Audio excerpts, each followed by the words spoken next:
السلام علیکم ورحمۃ اللہ وبرکاتہ۔ باب العلم انواریہ ایجوکیشنل سوسائٹی اور جامعہ انواریہ کے زیر اہتمام قرآن مجید کی تفسیر کے علاوہ حدیث شریف اور دیگر اسلامی علوم کی اہم اور مستند ویڈیو کتابوں کی ویڈیو ریکارڈنگ کا سلسلہ جاری و ساری ہے۔ الحمدللہ اسی سلسلے کی ایک سنہری کڑی نعمت الباری شرح صحیح البخاری علامہ غلام رسول سعیدی صاحب رحمۃ اللہ علیہ کی جو مشہور شرح ہے بخاری شریف کی، اس کا بھی سلسلہ وار درس جاری ہے انشاءاللہ۔ آج کی نشست کا آغاز حدیث نمبر 1430 باب نمبر 20 باب من احب تعجیل الصدقۃ من یومہا، یعنی جس نے اپنے دن سے پہلے صدقہ دینے کو پسند کیا، یعنی جو وقت سے پہلے اگر کوئی صدقہ دے، زکوٰۃ فرض ہونے سے پہلے زکوٰۃ دے تو اس کی زکوٰۃ ادا ہوگی یا نہیں، یہ بیان ہے۔ اس عنوان میں صدقے سے مراد عام ہے، خواہ صدقہ فرض ہو یا صدقہ نافلہ ہو، یعنی چاہے زکوٰۃ ہو یا صدقہ ہو، نفل صدقہ ہو۔ حدیث نمبر 1430 حدثنا ابو عاصم عن عمر بن سعید عن ابن ابی ملیکۃ ان عقبۃ بن الحارث رضی اللہ تعالی عنہ حدثه قال صلى بنا النبي صلى الله عليه وسلم العصر فأسرع ثم دخل البيت فلم يلبث أن خرج فقلت أو قيل له فقال كنت خلفت في البيت تبرا من الصدقة فكرهت أن أبيته فقسمته۔ امام بخاری رحمۃ اللہ علیہ روایت کرتے ہیں، ہمیں ابو عاصم نے بیان کیا عمر بن سعید سے، انہوں نے ابن ابی ملیکہ سے کہ حضرت عقبہ بن حارث رضی اللہ عنہ نے بیان کیا کہ نبی کریم صلی اللہ علیہ وسلم نے ہم کو عصر کی نماز پڑھائی، پھر آپ جلدی سے اپنے گھر گئے، سلام پھیرتے ہی فوراً آپ اپنے حجرے میں تشریف لے گئے، پھر تھوڑی دیر بعد آپ واپس آئے۔ بس میں نے پوچھا یا آپ سے پوچھا گیا کہ اس کی کیا وجہ ہے کہ سلام پھیرتے ہی اور آپ فوراً اپنے حجرے میں داخل ہوئے، مکان تشریف لے گئے اور پھر واپس آئے، تو آپ صلی اللہ علیہ وسلم نے ارشاد فرمایا میں اپنے گھر میں صدقے کا کچھ سونا چھوڑ کر آیا تھا، بس میں نے اس کو رات بھر گھر میں رکھنا پسند نہ کیا تو میں نے اس کو تقسیم کر دیا، یعنی حضور پاک علیہ السلام کے پاس آپ کے گھر میں کچھ صدقے کا سونے کا ٹکڑا کچھ رکھا ہوا تھا جس کو غریبوں میں تقسیم کرنا تھا۔ آپ صلی اللہ علیہ وسلم نے اس کو ایک رات بھی اپنے پاس رکھنا پسند نہ فرمایا، بلکہ نماز کے فوری بعد آپ کو یاد آتے ہی آپ نے سلام پھیرتے ہی فوراً آپ اپنے مکان تشریف لے گئے، پھر وہاں سے آپ نے اس سونے کے ٹکڑے کو خیرات کیا، فقراء اور مساکین میں تقسیم کیا، پھر مسجد تشریف لا کر آپ نے دعا فرمائی۔ تو اس سے معلوم ہوتا ہے کہ اگر کوئی شخص زکوٰۃ فرض ہونے سے پہلے اگر زکوٰۃ دے دے تو اس کی زکوٰۃ ادا ہو جاتی ہے۔ اس سے یہ بھی بتلانا مقصود ہے کہ نیکی کے کاموں میں عجلت کرنی چاہیے، جلدی، آخرت کے کاموں میں، دنیاوی امور میں عجلت پسندی شریعت میں پسند نہیں ہے۔ اس حدیث کی تشریح صحیح بخاری حدیث نمبر 151 میں گزر چکی ہے۔ باب نمبر 21 باب التحریض علی الصدقۃ والشفاعۃ فیہا،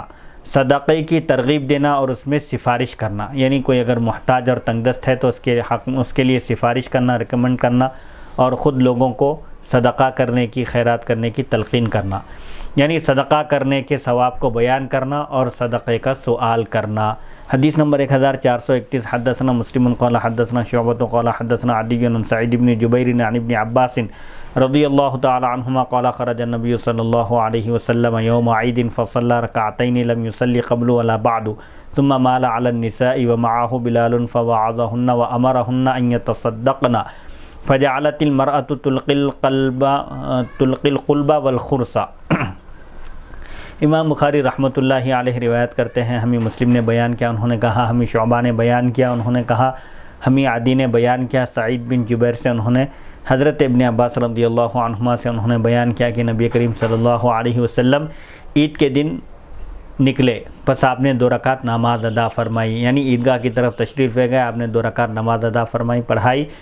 اس سے پہلے یعنی عید کی نماز سے پہلے آپ نے نہ نماز پڑھی نہ عید کی نماز کے بعد، یعنی عید کی نماز عید کے دن صرف 2 رکعت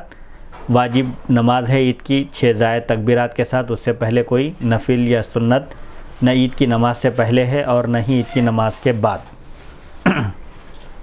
پھر آپ صلی اللہ علیہ وسلم اس زمانے میں عورتیں بھی عیدگاہ کو اور مساجد کو آتی تھی نماز ادا کرنے کے لیے، تو آپ صلی اللہ علیہ وسلم نے عید کی نماز ادا کرنے کے بعد عورتوں کی طرف آپ متوجہ ہوئے، ان کی طرف گئے اور آپ کے ساتھ حضرت بلال رضی اللہ عنہ تھے۔ آپ نے عورتوں کو نصیحت فرمائی اور انہیں صدقہ دینے کا حکم دیا، ترغیب دی۔ پھر عورتیں اپنے کنگن اور بالیاں اتار کر ڈال رہی تھی، یعنی حضور پاک علیہ الصلوۃ والسلام کے ترغیب دینے پر اور آپ کے تلقین کرنے پر، عورتوں کو صدقہ دینے اور خیرات کرنے پر، ابھارنے پر، عورتیں جو اس وقت وہ پہنی ہوئی تھی کانوں میں بالیاں یا کنگن یا جو بھی وہ سونے کے اشیاء پہنی ہوئی تھی، زیورات جواہرات، وہ سب اتار کر وہ حضرت بلال رضی اللہ عنہ کے پاس ایک رومال تھا، اس میں ڈالنے لگی۔ اس حدیث کی تشریح صحیح بخاری حدیث نمبر 98 میں گزر چکی۔ حدیث نمبر 1432، حدثنا موسیٰ بن اسماعیل قال حدثنا عبد الواحد قال حدثنا ابو بریدۃ بن عبد اللہ بن ابی بردۃ قال حدثنا ابو بردۃ بن ابی موسیٰ عن ابیہ رضی اللہ تعالی عنہ قال كان رسول اللہ صلی اللہ علیہ وسلم اذا جاءه السائل او طلبت الیہ حاجۃ قال اشفعوا تؤجروا ويقضي الله على لسان نبیہ صلی اللہ علیہ وسلم ما شاء۔ امام بخاری رحمۃ اللہ علیہ روایت کرتے ہیں، ہمیں موسیٰ بن اسماعیل نے بیان کیا، انہوں نے کہا، ہمیں عبد الواحد نے بیان کیا، انہوں نے کہا، ہمیں ابی بردہ بن عبداللہ بن ابی بردہ نے بیان کیا، انہوں نے کہا، ہمیں ابو بردہ بن ابی موسیٰ اشعری رضی اللہ عنہ نے بیان کیا، اپنے والد ابو موسیٰ اشعری رضی اللہ عنہ سے انہوں نے بیان کیا کہ جب رسول اللہ صلی اللہ علیہ وسلم کے پاس کوئی سائل آتا، کوئی مانگنے والا آتا، حاجت مند، یا آپ سے کوئی حاجت طلب کی جاتی، تو آپ صلی اللہ علیہ وسلم فرماتے صحابہ سے، تم اس کی سفارش کرو، تمہیں اجر دیا جائے گا، تمہیں اجر ملے گا، اور اللہ اپنے نبی صلی اللہ علیہ وسلم کی زبان سے جو چاہے گا فیصلہ فرمائے گا۔ یہ باب باندھا گیا تھا صدقے کی ترغیب دینا، ایک عنوان ہے اس میں، اور دوسرا عنوان ہے صدقے کی ترغیب دینے کے علاوہ صدقہ دینے کی، مدد کرنے کی سفارش کرنا۔ دوسری حدیث میں مدد کی سفارش کا ذکر ہے کہ حضور پاک علیہ الصلوۃ والسلام نے فرمایا کہ تم سفارش کرو، اگر تم خود کسی کی مدد نہیں کر سکتے، کسی کے پاس سفارش کر سکتے ہو تو اس کی سفارش کرو،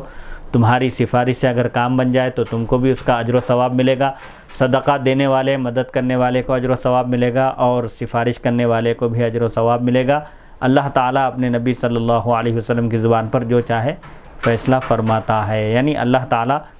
سفارش کرنے والے کو بھی اجر و ثواب عطا فرماتا ہے۔ حدیث مذکور کے رجال، اس حدیث شریف کے راوی ہیں موسیٰ بن اسماعیل المنقری، نمبر 2 عبد الواحد بن زیاد، نمبر 3 ابو بردہ بن عبداللہ بن ابی بردہ بن ابی موسیٰ اشعری، نمبر 4 ابو بردہ، ان کا نام عامر یا حارث ہے، نمبر 5 حضرت ابو موسیٰ اشعری رضی اللہ عنہ، آپ کا نام عبداللہ بن قیس ہے۔ سفارش کرنے کی فضیلت، اس حدیث میں نبی کریم صلی اللہ علیہ وسلم نے شفاعت یعنی سفارش کی ترغیب دی ہے، اور جب کوئی شخص اپنے مسلمان بھائی کے لیے کسی کام کی سفارش کرتا ہے تو اس کا کام ہو یا نہ ہو، سفارش کرنے والے کو اجر و ثواب ملتا ہے۔ قرآن مجید میں اللہ تعالیٰ کا ارشاد ہے، اعوذ باللہ من الشیطان الرجیم، من یشفع شفاعۃ حسنۃ یکن لہ نصیب منہا، جو شخص کسی نیک کام کے لیے سفارش کرے تو اسے بھی اس نیکی سے کچھ حصہ ملتا ہے، دیا جاتا ہے۔ صحیح حدیث میں ہے کہ اللہ تعالیٰ اس وقت تک بندے کی مدد میں رہتا ہے جب تک وہ بندہ اپنے بھائی کی مدد میں رہتا ہے، یعنی جو مسلمان بھائی اپنے مسلمان بھائی کی حاجت روائی میں رہتا ہے، اس کے کام بنانے میں لگا ہوا، جٹا ہوا رہتا ہے، تو اس پر اللہ کا فضل شامل حال ہوتا ہے اور اللہ کی مدد اس کے ساتھ رہتی ہے۔ کسی بڑے آدمی کو کسی چھوٹے آدمی کے پاس سفارش کرنے سے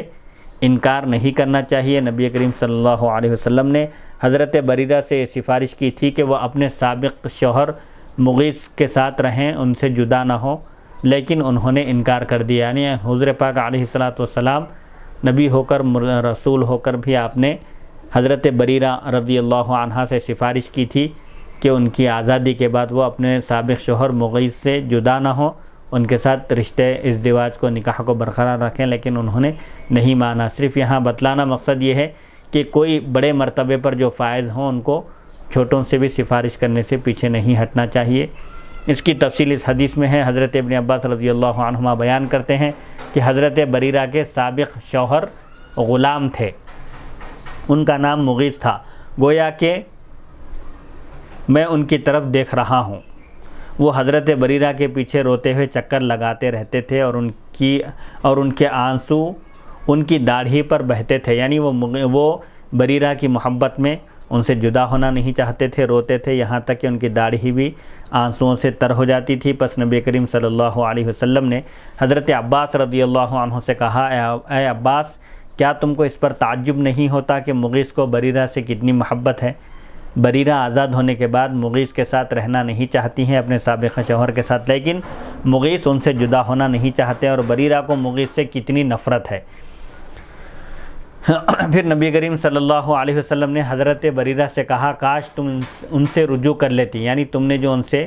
رشتے نکاح کو ختم کیا ہے، کاش کہ تم رجوع کر لیتی، یعنی دوبارہ ان کے نکاح میں چلی جاتی۔ تو بریرہ نے عرض کیا، یا رسول اللہ صلی اللہ علیہ وسلم، کیا آپ مجھے یہ حکم دے رہے ہیں؟ تو آپ نے فرمایا، میں صرف سفارش کر رہا ہوں، مشورہ دے رہا ہوں۔ تو حضرت بریرہ نے کہا، مجھے مغیث کی کوئی ضرورت نہیں ہے، یعنی نبی کا مشورہ، یعنی اگر رسول سفارش کریں، نبی سفارش کریں، اگر کوئی بڑے سفارش کریں، بڑے عہدے والے، تو یہ ضروری نہیں ہے کہ چھوٹے ان کی سفارش کو قبول کرے۔ اسی لیے حضرت بریرہ رضی اللہ عنہ نے حضور سے پوچھا کہ کیا آپ کا یہ حکم ہے مغیث کے ساتھ رہنے کا؟ کیونکہ اگر اللہ اور اس کے رسول کا حکم ہے تو کوئی اس کو ٹال نہیں سکتا۔ سورہ احزاب میں اللہ تعالیٰ نے ارشاد فرمایا، وَمَا كَانَ لِمُؤْمِنٍ وَلَا مُؤْمِنَةٍ إِذَا قَضَى اللَّهُ وَرَسُولُهُ أَمْرًا أَن يَكُونَ لَهُمُ الْخِيَرَةُ مِنْ أَمْرِهِمْ، یعنی اللہ اور اس کے رسول جب کسی مومن مرد یا کسی مومن عورت کے حق میں کوئی فیصلہ کر دیں تو پھر اب ان کو اس فیصلے کو رد کرنے کا کوئی اختیار نہیں ہوتا ہے۔ تو اگر یہ حکم ہوتا آپ کا تو بریرہ آپ کے حکم کو رد نہ کرتی، یہ مشورہ تھا، سفارش تھی، جس میں ضروری نہیں ہے کہ سفارش کو قبول کیا جائے۔ اسی لیے جب حضور پاک علیہ الصلاۃ والسلام نے وضاحت فرما دی کہ یہ میرا حکم نہیں ہے، یہ آرڈر نہیں ہے، بلکہ یہ ایک مشورہ ہے، سفارش ہے، تو حضرت بریرہ رضی اللہ عنہ نے مغیث رضی اللہ عنہ کو اختیار نہیں کیا، ان سے انہوں نے جدائی پسند کی۔ اس حدیث کا پس منظر یہ ہے کہ حضرت بریرہ حضرت مغیث رضی اللہ عنہ کے نکاح میں تھی۔ جب حضرت عائشہ صدیقہ رضی اللہ عنہ نے حضرت بریرہ کو آزاد کر دیا تو حضرت بریرہ نے خیار عتق کے سبب، یعنی حضرت بریرہ رضی اللہ عنہ کو آزادی کے بعد، آزادی کی وجہ سے ان کو اختیار حاصل ہوا کہ اپنے نفس کو حضرت مغیث کے نکاح سے آزاد کر لیں، یعنی باندھی ہونے کی وجہ سے جب ان کا نکاح کیا گیا تھا تو ان کو اختیار نہیں تھا، آزادی ملنے کے بعد ان کو آزادی کی وجہ سے یہ اختیار حاصل ہو گیا کہ وہ اپنے آپ کو نکاح کے بندھن سے آزاد کر لیں۔ اور حضرت مغیث کو حضرت بریرہ سے بہت محبت تھی، وہ ان کے فراق میں روتے رہتے تھے۔ حضرت عائشہ صدیقہ رضی اللہ عنہ بیان کرتی ہیں کہ حضرت بریرہ رضی اللہ عنہ کے شوہر غلام تھے، بس جب حضرت بریرہ کو آزاد کیا گیا تو رسول اللہ صلی اللہ علیہ وسلم نے ان کے نکاح کا معاملہ، یعنی حضرت بریرہ رضی اللہ عنہ کے نکاح کا معاملہ ان کے ہاتھ میں اختیار میں دے دیا آپ نے، یعنی بریرہ رضی اللہ عنہ کو آزادی کی وجہ سے، غلامی سے آزادی ملنے کی وجہ سے ان کو اس بات کا اختیار حاصل ہو گیا کہ وہ اپنے سابقہ نکاح کو برقرار رکھیں یا اس نکاح کو ختم کر دیں۔ حضرت ابن عباس رضی اللہ عنہما بیان کرتے ہیں کہ جس دن حضرت بریرہ رضی اللہ عنہ کو آزاد کیا گیا تو وہ بنو مغیرہ کے سیاہ فام غلام کے نکاح میں تھی، اور اللہ کی قسم ان کے شوہر مدینے کی گلیوں میں پھرتے تھے اور ان کی داڑھی پر ان کے آنسو بہتے رہتے تھے۔ مغیث بریرہ رضی اللہ عنہ کی محبت میں، اپنی بیوی کی محبت میں وہ روتے پھرا کرتے تھے اور ان کی داڑھی تر ہو جاتی تھی آنسوؤں سے۔ وہ حضرت بریرہ کو راضی کرنے کے لیے ان کے پیچھے پھرتے تھے تاکہ وہ ان کو اختیار کر لیں ایز اے ہسبینڈ، شوہر کی حیثیت سے، لیکن حضرت بریرہ نے ان کو اختیار نہیں کیا۔ اس باب کی حدیث شرح صحیح مسلم جلد 7 صفحہ 242 حدیث نمبر 6567 پر مذکور ہے، وہاں اس حدیث کی مختصر تشریح کی گئی ہے۔ حدیث نمبر 1433 حدثنا صدقۃ بن الفضل قال اخبرنا عبدۃ عن ہشام عن فاطمۃ عن اسماء رضی اللہ تعالی عنہا قالت قال لی النبی صلی اللہ علیہ وسلم لا توکی فیوکا علیک۔ امام بخاری رحمۃ اللہ علیہ روایت کرتے ہیں، ہمیں صدقہ بن فضل نے بیان کیا، انہوں نے کہا ہمیں عبدہ نے خبر دی ہشام سے، انہوں نے فاطمہ سے، انہوں نے حضرت اسماء رضی اللہ عنہا سے، وہ بیان کرتی ہیں کہ مجھ سے نبی کریم صلی اللہ علیہ وسلم نے ارشاد فرمایا، تم اپنی ہتھیلی کو باندھ کر نہ رکھو ورنہ تم پر بھی ذخیرہ کیا جائے گا، یعنی تم کوئی چیز روک کر نہ رکھو ورنہ تم پر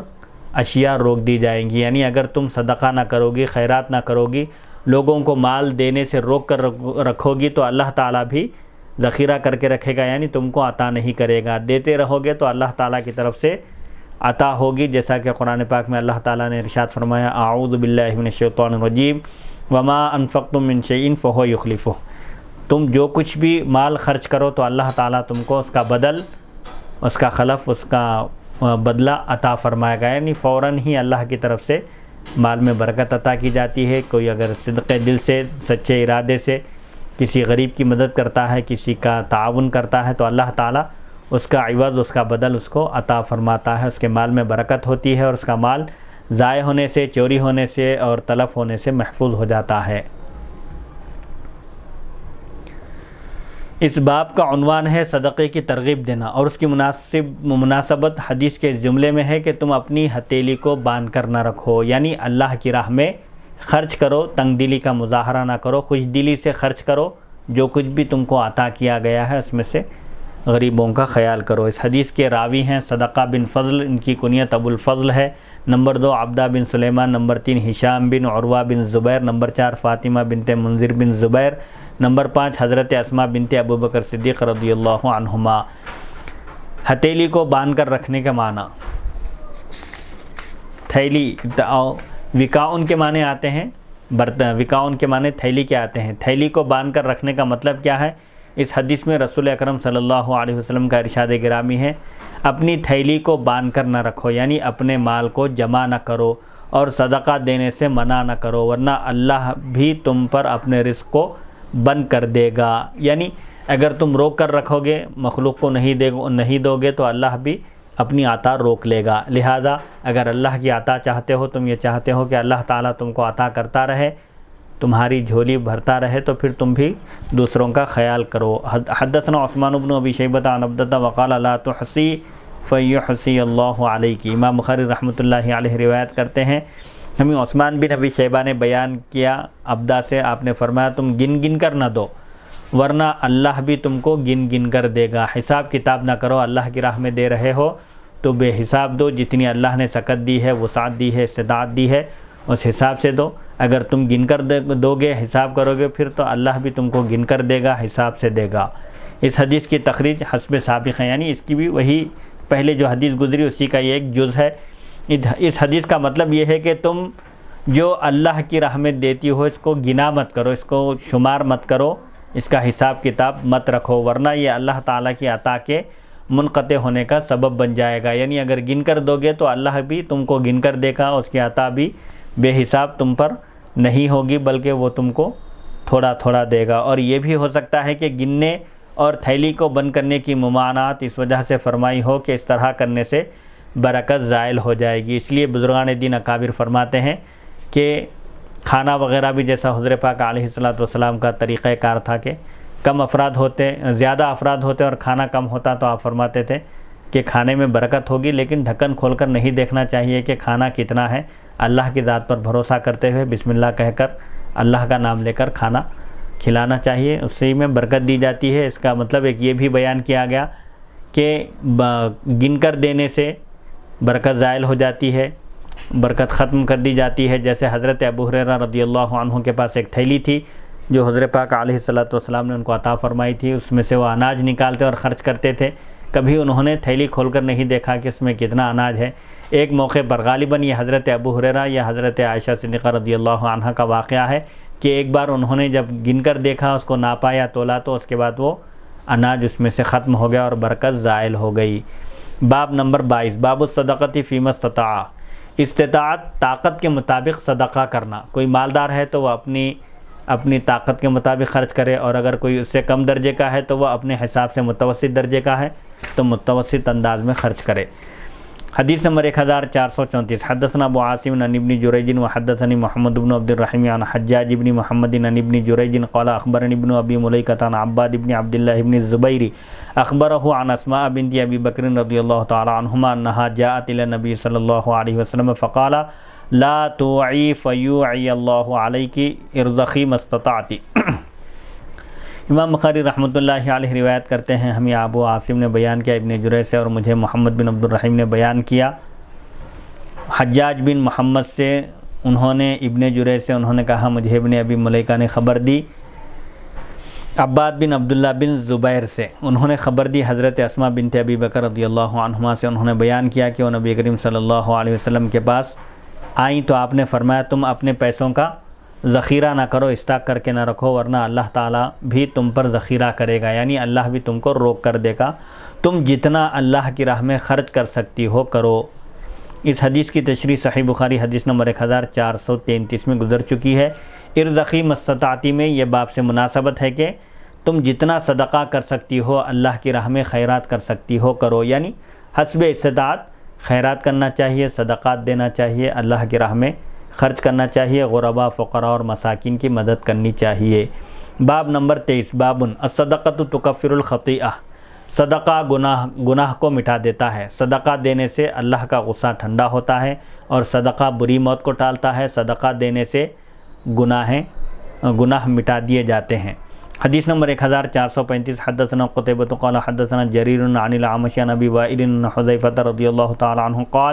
قال عمر رضي الله تعالى عنه أيكم يحفظ حديث رسول الله صلى الله عليه وسلم عن الفتنة قال قلت أنا أحفظه كما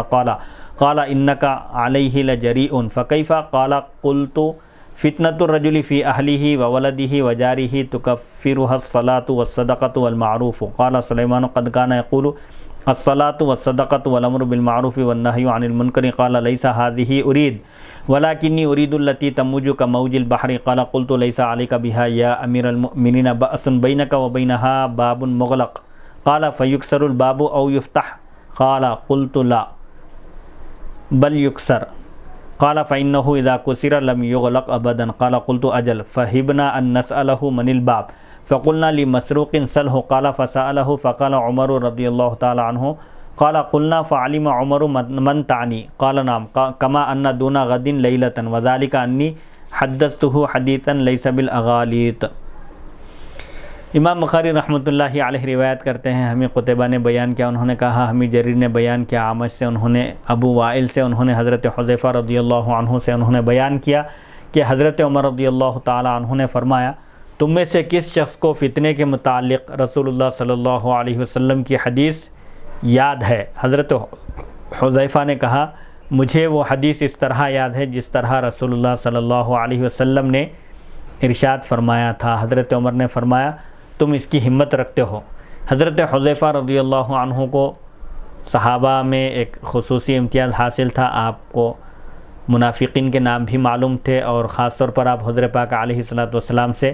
شر کے بارے میں، فتنے کے بارے میں پوچھا کرتے تھے، اس کی وجہ یہ بیان کرتے تھے کہ شر کے بارے میں معلوم ہو تو اس سے بچا جا سکتا ہے، اس سے اپنے آپ کی حفاظت کی جا سکتی ہے، اسی لیے آپ اس کے بارے میں پوچھا کرتے تھے۔ فتنے کے بارے میں آپ کے پاس زیادہ معلومات تھے، آپ حضرت پاک علیہ الصلوۃ والسلام سے اکثر پوچھا کرتے تھے، تو حضرت عمر نے فرمایا کہ یہ تو آپ ہی کا کام ہو سکتا ہے، یعنی آپ اس کی ہمت رکھتے ہیں ان چیزوں کو یاد رکھنے کی۔ حضرت حذیفہ فرماتے ہیں میں نے کہا، حضرت عمر رضی اللہ عنہ نے فرمایا تم اس کی ہمت رکھتے ہو، پس آپ نے کس طرح فرمایا تھا؟ حضرت عمر نے پوچھا کہ حضرت پاک علیہ الصلوۃ والسلام نے فتنوں کے بارے میں کیا ارشاد فرمایا؟ تو حضرت حذیفہ کہتے ہیں میں نے کہا آدمی اپنی بیوی، اپنی اولاد اور اپنے پڑوسی کی وجہ سے جن فتنوں میں، جن آزمائشوں میں مبتلا ہوتا ہے، نماز پڑھنے، صدقہ کرنے اور نیک کام کرنے سے ان کا کفارہ ہو جاتا ہے۔ باب سے مناسبت، باب الصدقہ، باب الصدقۃ تکفر الخطیئہ، یعنی صدقہ گناہ کو مٹا دیتا ہے، جو آزمائش ہوتی ہے، جو فتنہ ہوتا ہے، وہ فتنے کو صدقہ مٹا دیتا ہے۔ آدمی کی آزمائش ہوتی ہے اس کے اہل و عیال کی وجہ سے، اس کے آل اولاد کی وجہ سے، اس کے پڑوسیوں کی وجہ سے، جن فتنوں میں، جن آزمائشوں میں پڑتا ہے، مصیبت میں مبتلا ہوتا ہے، نماز پڑھنے سے، خیرات کرنے سے، نیک کام کرنے سے ان کا کفارہ ہو جاتا ہے۔ ان فتنوں میں یعنی ان آزمائشوں میں اگر اس سے کچھ غلطی ہوتی ہے تو ان غلطیوں کا ازالہ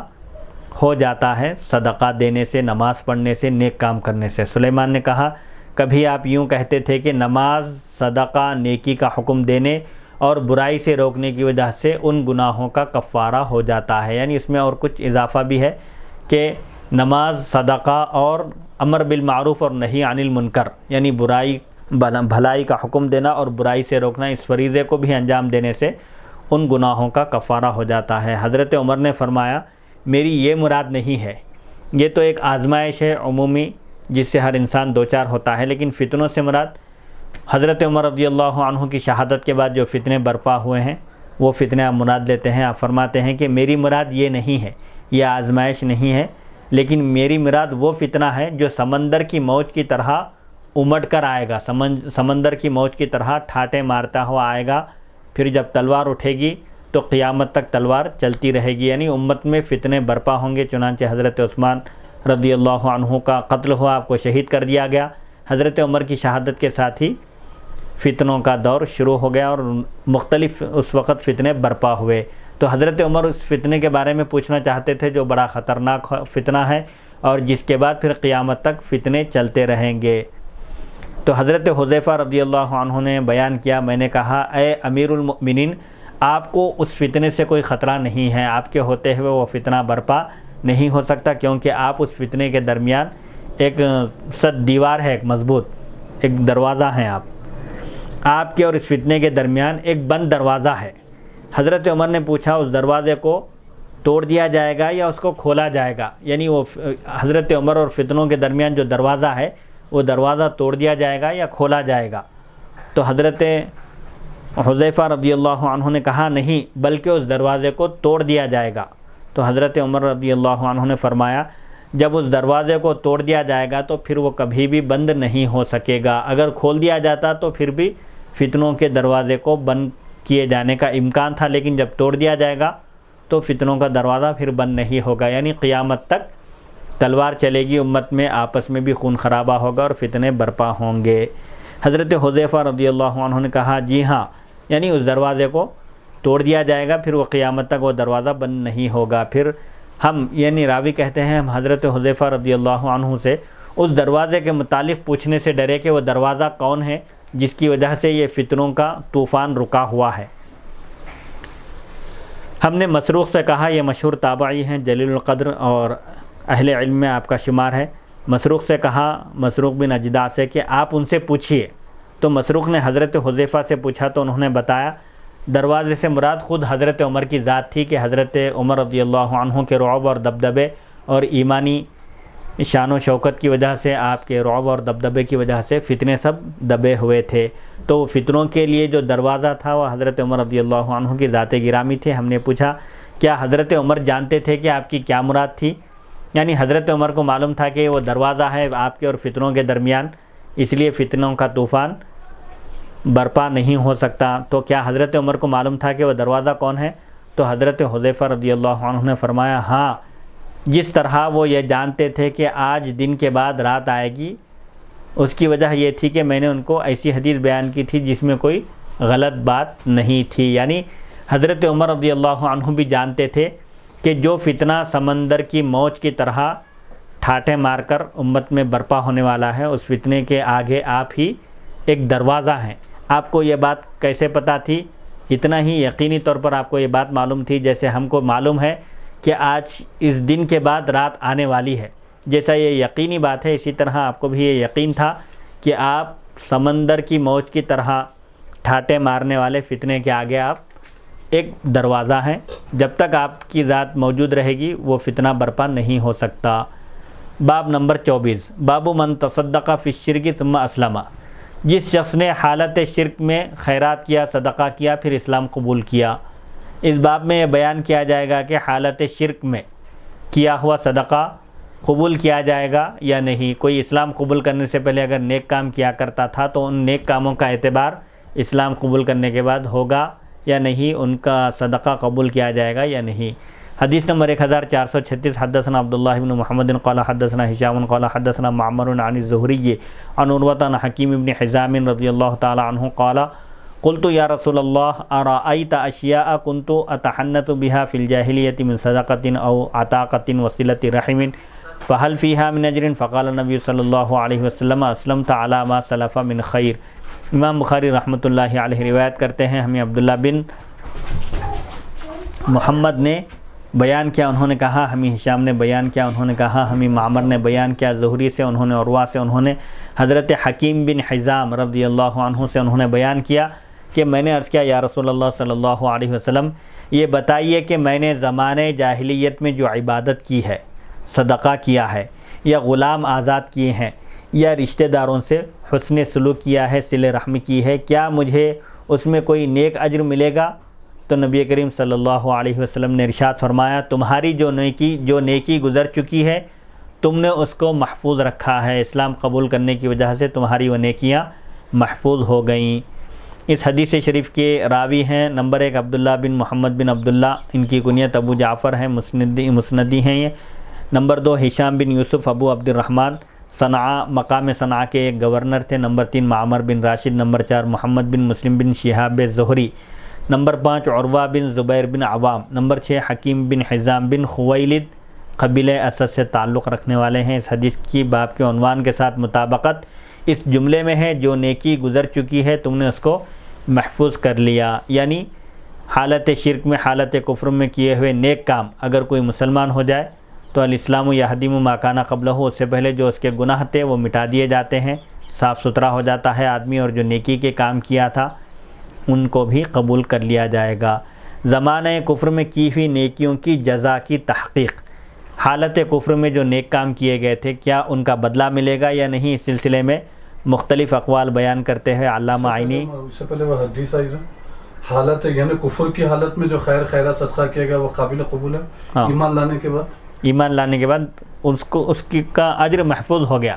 حضور نے فرمایا کہ ایمان لانے کی وجہ سے اس کا اجر محفوظ ہو گیا۔ اب اس سلسلے میں فقہاء اہل علم کی کیا رائے ہے؟ علامہ عینی اس حدیث کی تشریح میں لکھتے ہیں کہ اس حدیث کا ظاہری معنی اسلام کے مسلمہ اصول کے خلاف ہے، کیونکہ کافر کی کوئی عبادت صحیح نہیں ہوتی۔ حالت کفر میں اگر کوئی کافر کوئی عبادت کرے تو وہ قابل قبول نہیں ہے، کیونکہ سب سے پہلے اس سے جو مطالبہ ہے وہ اسلام کا ہے، اللہ کی وحدانیت اور رسول اللہ صلی اللہ علیہ وسلم کی رسالت کا اقرار ہے، جس پر اسے اجر دیا جائے گا، کیونکہ عبادت کی صحت شرط ایمان ہے۔ عبادت اسی وقت درست ہے جبکہ وہ مومن ہو، ایمان سب سے پہلی شرط ہے۔ اس لیے اس حدیث کی حسب ذیل تعویلات کی گئی ہیں۔ اس حدیث شریف میں جو آیا ہے کہ زمانے جاہلیت میں تم نے جو غلاموں کو آزاد کیا، رشتہ داروں کے ساتھ صلہ رحمی کی، ان کی مدد کی، خیرات کیا، وہ اس کا اجر محفوظ ہو گیا جو فرمایا گیا، یہ اسلام کے مسلمہ اصول کے خلاف ہے۔ اس سلسلے میں اہل علم اس کی تشریح کرتے ہوئے کہتے ہیں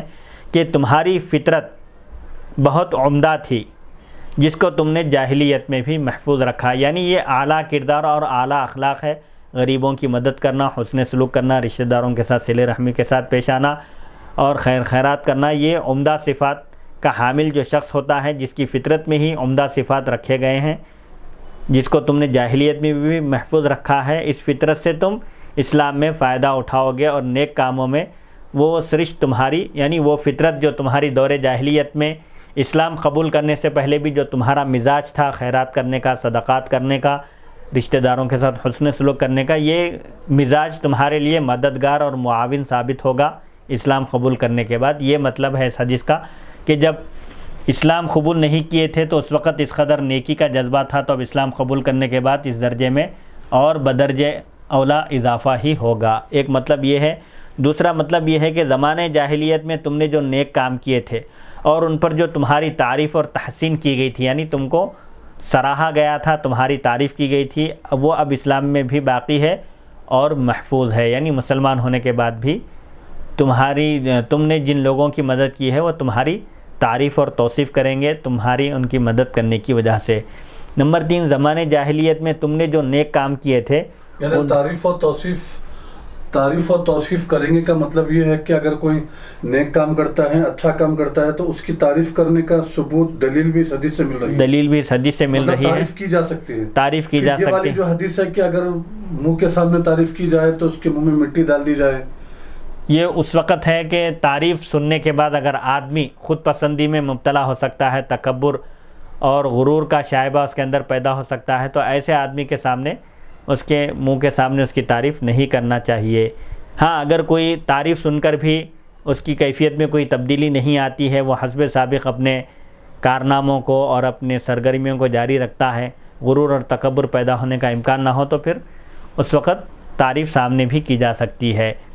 تو یہاں مطلب یہ ہے کہ زمانے جاہلیت میں تم نے جو نیک کام کیے تھے، جیسے غلاموں کو آزاد کرنا ہے اور صلہ رحمی کرنا ہے، تو کیا اس میں یہ بات بتائی جا رہی ہے کہ ان کاموں کی وجہ سے جو تمہاری تعریف کی گئی تھی وہ اب اسلام میں بھی باقی ہے اور محفوظ ہے، یعنی تمہارے مسلمان ہونے کی وجہ سے وہ تعریف ختم نہیں ہوئی، بلکہ جن کی تم نے مدد کی تھی وہ ابھی بھی اپنے محسن کا شکریہ ادا کرتے ہیں، اس کو یاد کرتے ہیں۔ اسلام لانے کی وجہ سے وہ لوگ تمہاری تعریف اور توصیف سے پیچھے نہیں ہٹیں گے، یعنی اسلام میں بھی تم کو سراہا جائے گا۔ نمبر 3، زمانے جاہلیت میں تم نے جو نیک کام کیے تھے انہی کی برکت سے تم کو اسلام لانے کی توفیق ملی۔ نمبر 4، کافر کے نیک کاموں کی اس کو آخرت میں جزا نہیں دی جائے گی، بدلہ نہیں دیا جائے گا، جیسا کہ سورہ بقرہ میں اللہ تعالیٰ نے ارشاد فرمایا کہ وَمَا لَهُمْ فِي الْآخِرَةِ مِنْ خَلَاقٍ وَمَا لَهُ فِي الْآخِرَةِ مِنْ خَلَاقٍ، یعنی جو دنیا دار لوگ ہیں جو کافر ہیں ان کے لیے آخرت میں کوئی حصہ نہیں ہے، لیکن یہ ہو سکتا ہے کہ اسے دنیا میں اس کے نیک کاموں کی جزا یعنی بدلہ دیا جائے۔ تو اس حدیث کا یہ مطلب ہے کہ تم نے زمانے جاہلیت میں جو نیک کام کیے تھے ان کاموں کی دنیا میں تمہاری جزا سلامت اور محفوظ ہے، یعنی جو کافر ہوتے ہیں اور کافر بھی نیک کام کرتے ہیں، کسی غریب کی مدد کر دیتے ہیں، کسی کو ناشتہ کرا دیتے ہیں، کسی کو کپڑے پہنا دیتے ہیں، تو پھر ان کو جب آخرت میں اجر نہیں ملے گا تو اللہ تعالیٰ ان کو دنیا ہی میں مال و دولت کی شکل میں، عزت اور شہرت کی شکل میں، مختلف شکلوں میں اللہ تعالیٰ ان کو دنیا میں اس کا صلہ عطا فرماتا ہے، لیکن آخرت میں جزا محفوظ ہونے کے لیے ایمان بنیادی شرط ہے۔ ایمان کے بغیر کوئی عمل قابل قبول نہیں ہے۔ اس باب کی حدیث شرح صحیح مسلم جلد 1 صفحہ 584 پر بھی بیان کی گئی، اس کی شرح کا عنوان ہے کافر کی نیکیوں پر اجر ملتا ہے نہ عذاب میں تخفیف ہوتی ہے، یعنی کافر کوئی نیک کام کرے حالت کفر میں تو اس کا بدلہ آخرت میں اس کو نہیں ملے گا، اور نہ ہی ان نیک اعمال کی وجہ سے اس کے عذاب میں تخفیف ہوگی، کمی نہیں ہوگی اس کے عذاب میں۔ فلا یخفف عنہم العذاب، قرآن میں کہا گیا جو کافر ہیں ان کے عذاب میں کمی نہیں ہوگی، تخفیف نہیں ہوگی، کوئی ان کو راحت نہیں دی جائے گی۔ جو کچھ بھی ان کو نیکیوں کا اجر ملے گا وہ دنیا ہی میں مال و دولت کی شکل میں، عزت اور شہرت کی شکل میں، جو وہ چاہتے ہیں اس حساب سے ان کو مل جائے گا، لیکن اگر ان نیکیوں کا اجر محفوظ رکھنا چاہتے ہیں تو دامن اسلام سے وابستہ ہو جائیں، اسلام قبول کر لیں۔ ایمان اور اسلام یہ بنیادی شرط ہے اعمال کی قبولیت کے لیے، اسی پر سب چیزوں کا دار و مدار ہے۔ باب نمبر 25، باب اجر الخادم اذا تصدق بامر صاحبہ غیر مفسد، جب نوکر مالک کے حکم سے صدقہ کرے، خرچ کرے اللہ کی راہ میں، اور اس کی نیت مالک کا مال برباد نہ کرنا ہو تو اس کو بھی اجر و ثواب ملے گا، یعنی مالک کو نقصان پہنچانے کے لیے بے تحاشا خرچ کر رہا ہے یا بے تحاشا صدقہ اور خیرات کر رہا ہے تو اس کی اجازت نہیں ہے۔ مالک کے مال کو نقصان پہنچائے بغیر اس کے حکم سے، اس کی اجازت سے اگر خرچ کرے گا تو اس کو بھی اجر و ثواب ملے گا۔ حدیث نمبر 1437، حدثنا قتيبة بن سعيد قال حدثنا جرير عن الأعمش عن أبي وائل عن مسروق عن عائشة رضي الله تعالى عنها قالت قال رسول الله صلى الله عليه وسلم إذا تصدقت المرأة من طعام زوجها غير مفسدة كان لها أجرها ولزوجها بما كسب وللخازن مثل ذلك۔ امام بخاری رحمۃ اللہ علیہ روایت کرتے ہیں ہمیں قتیبہ بن سعید نے بیان کیا، انہوں نے کہا ہمیں جریر نے بیان کیا، اعمش سے انہوں نے، ابو وائل سے انہوں نے، مسروق سے انہوں نے حضرت عائشہ صدیقہ رضی اللہ عنہا سے روایت کی، انہوں نے بیان کیا کہ رسول اللہ صلی اللہ علیہ وسلم نے ارشاد فرمایا جب کوئی عورت یعنی جب کوئی بیوی اپنے شوہر کے مال سے صدقہ کرے اور اس کی نیت شوہر کا مال برباد کرنا نہ ہو تو اسے بھی اس کا اجر ملے گا، صدقہ کرنے کا یعنی ثواب ملے گا، اجر یعنی ثواب ملے گا، اور اس کے شوہر کو بھی کمانے کا ثواب ملے گا، اور اس کے مال کے محافظ کو بھی اس کا اجر و ثواب ملے گا۔ یعنی بیوی کو بھی شوہر کے مال سے صدقہ کرنے کی، خیرات کرنے کی،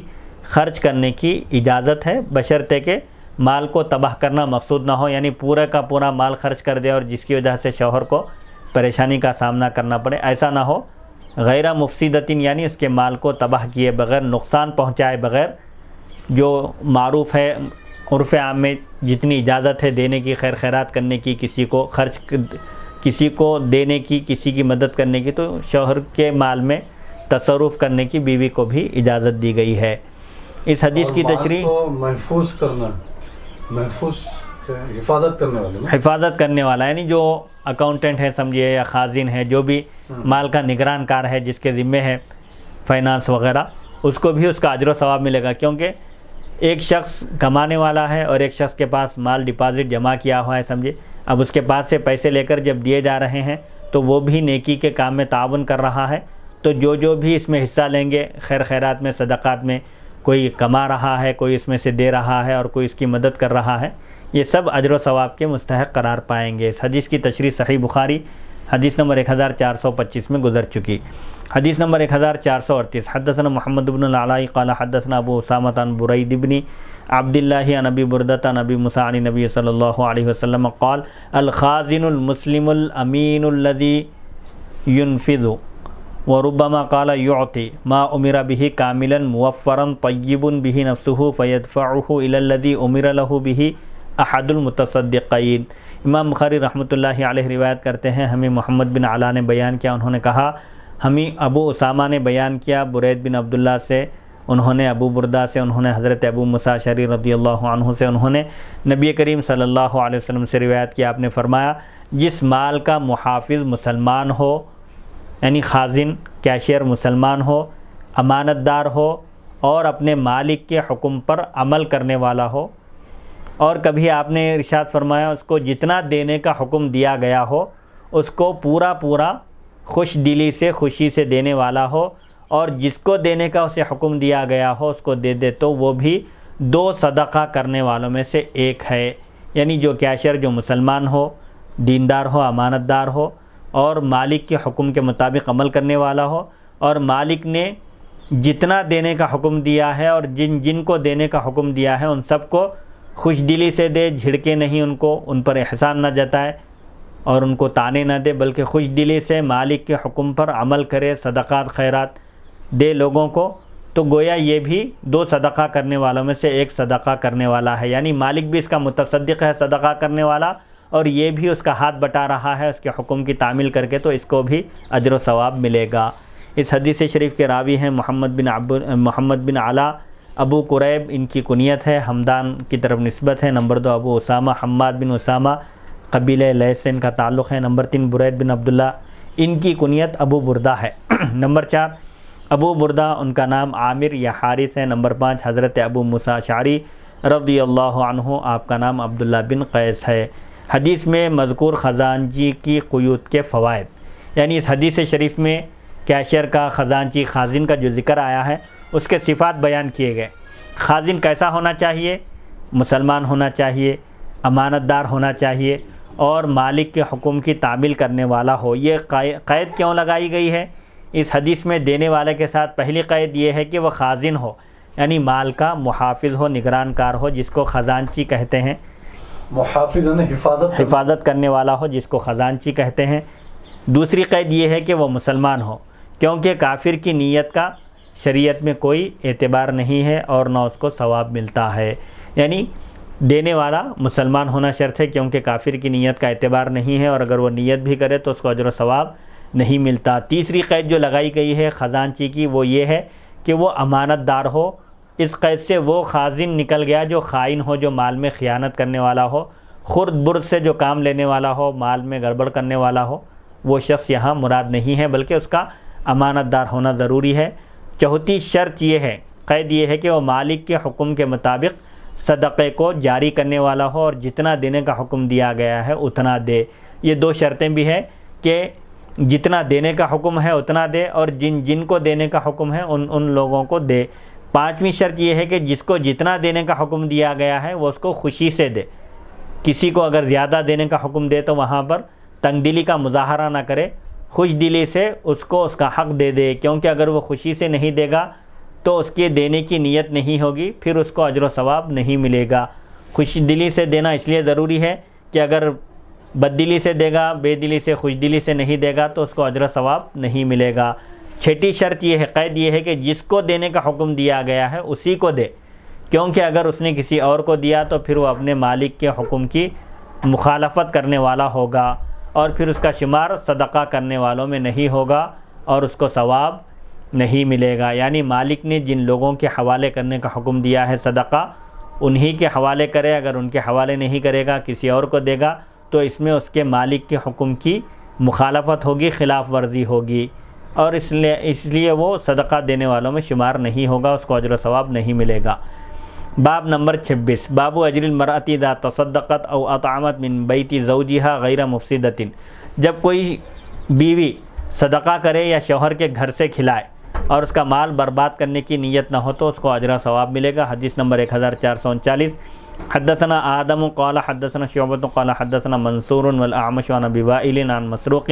عن عائشة رضي الله تعالى عنها عن النبي صلى الله عليه وسلم تصدقت المرأة من بیت زوجها. امام بخاری رحمۃ اللہ علیہ روایت کرتے ہیں ہمیں آدم نے بیان کیا، انہوں نے کہا،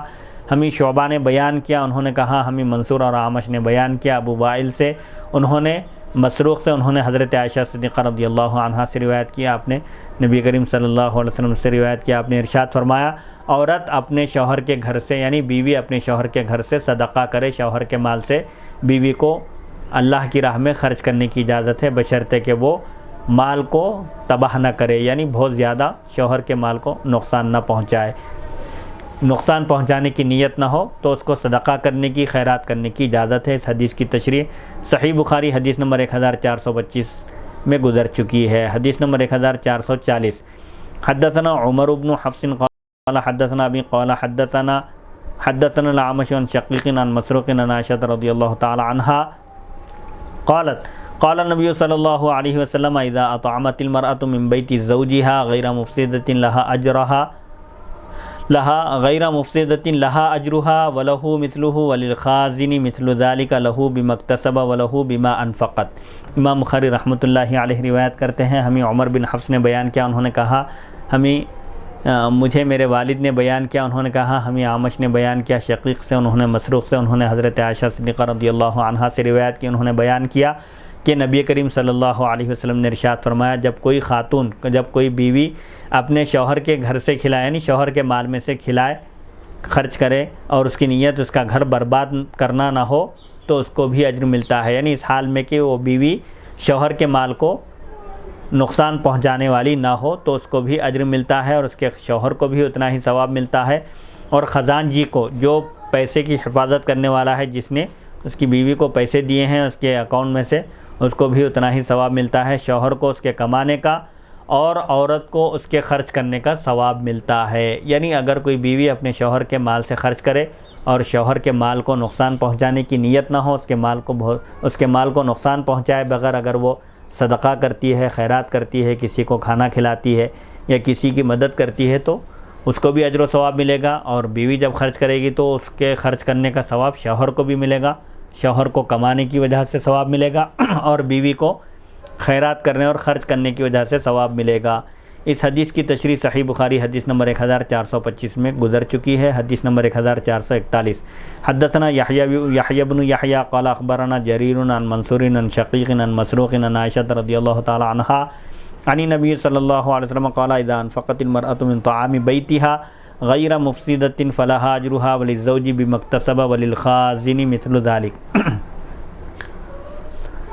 امام بخاری رحمۃ اللہ علیہ روایت کرتے ہیں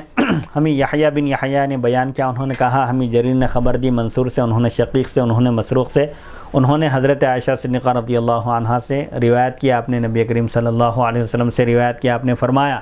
جب کوئی بیوی اپنے شوہر کے گھر سے کھانا خرچ کرے، کھانا کھلائے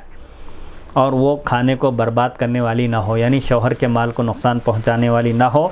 تو اس عورت کو بھی اجر ملے گا اور اس کے شوہر کو بھی کمانے کی وجہ سے اجر ملے گا، اور خزانچی مال کے محافظ کو، کیشیئر کو بھی اتنا ہی اجر ملے گا. اس حدیث کی تشریح بھی صحیح بخاری حدیث نمبر 1425 میں گزر چکی ہے. باب مذکور یعنی اس باب کی پہلی حدیث شرح صحیح مسلم جلد 2 صفحہ 948 پر بیان کی گئی، وہاں اس حدیث کی تشریح نہیں کی گئی. باب نمبر 27 باب قول اللہ تعالی فاما من اعطى واتقى وصدق بالحسنى فسنيسره لليسرى واما من بخل واستغنى وكذب بالحسنى فسنيسره للعسرى. سورہ لیل آیت نمبر 5 تا 10. انشاءاللہ یہ جو بیان ہے سورہ لیل کی 5 آیتوں کی جو تشریح ہے، انشاءاللہ اگلی نشست میں اس سے آغاز ہوگا. حدیث نمبر 1442 سے اگلی نشست کا آغاز ہوگا. اللہ تعالیٰ سے دعا ہے کہ وہ ہم کو سننے اور سنانے سے زیادہ احکام شریعت پر عمل کرنے کی توفیق عطا فرمائے. الہ العالمین حضور پاک علیہ الصلوۃ والسلام کے صدقہ توفیل مولا تمام عالم اسلام کے مسلمانوں کی جان و مال، عزت اور آبرو کی حفاظت فرما، اور مولا الہ العالمین حضور پاک علیہ الصلوۃ والسلام کے صدقہ توفیل مولا اس ریکارڈنگ کے ڈائریکٹر مولانا سید عبدالواسع حسینی بخاری چشتی صاحب کو صحت و عافیت عطا فرما، اور ان کے تمام جسمانی اور روحانی امراض کو دور فرما مولا، اپنے فضل و کرم سے مولا انہیں صحت و عافیت عطا فرما، ان سے دین کی خدمت لے مولا، ان کی ان دینی خدمات کو قبول فرما مولا، اور حدیث شریف کی برکت سے مولا ان کے گھر میں برکت عطا فرما، رونق عطا فرما، اور سب کے عمر و اقبال میں ترقی عطا فرما، اور ان کی معاشی تنگیوں کو دور فرما مولا، ان پر اپنا فضل فرما، اور ان کے رزق میں برکت عطا فرما، وسعت عطا فرما مولا۔ حضور پاک علیہ الصلوۃ والسلام کے صدقۃ و فعل مولا تمام مالی پریشانیوں سے انہیں نجات عطا فرما مولا، رزق کے دروازے ان کے اہل و عیال پر، ان کے خاندان پر کھول دے مولا، اور سب پر فضل فرما، کرم فرما، اپنے فضل و کرم سے مولا ان سب کو بے نیاز کر دے مولا، کسی کا حاجت مند نہ بنا، کسی کا آگے ہاتھ پھیلانے والا نہ بنا مولا، سب پر فضل فرما، اور اپنی خصوصی عنایتوں سے خاص طور پر ان سب کو سرفراز فرما۔ اللہم اکفنا بحلالک عن حرامک واغننا بفضلک عمن سواک، وصلی اللہ تعالی علی خیر خلقہ سیدنا محمد وآلہ وصحبہ اجمعین، الحمدللہ رب العالمین۔